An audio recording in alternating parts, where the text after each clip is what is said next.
Welcome to Turn 2. To bring Jews closer to Judaism or not, the Rebbe answered that we must influence other Jews, even if we have to go out of our 4 cubits of holiness, even if the person we influence may not be affected, even if we only ever see them once. We learn this from this week's Parsha B'Shach, where it says that God led the Jewish people through the desert, and the Jewish people were armed with weapons.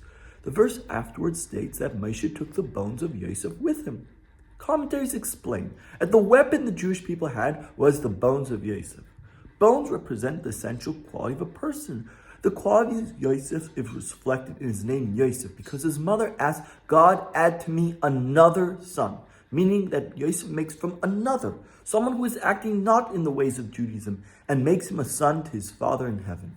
We see later in the end of the Parsha where war is waged against Amalek. Amalek attacked those Jews who were cast out of the clouds of glory due to their sins and doubts in God. Yeshua, not Moshe, led the war effort to save those Jews who had strayed, even though it required God-fearing Jews to leave the clouds of glory, a place of holiness, and go into a place of physical and spiritual danger.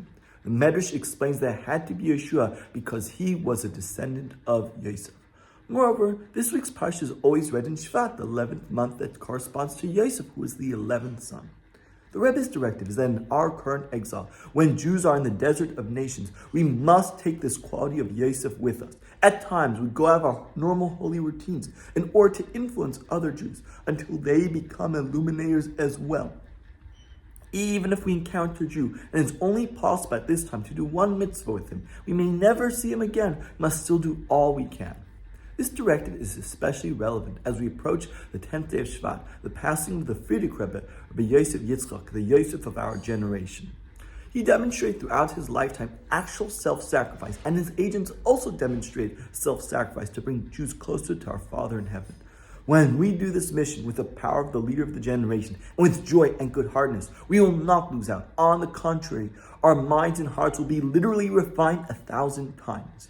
We will also reach the level of Bali Tshuva, where even the completely righteous cannot reach. God will bless us, and we will achieve the true and complete redemption with the coming of Mashiach.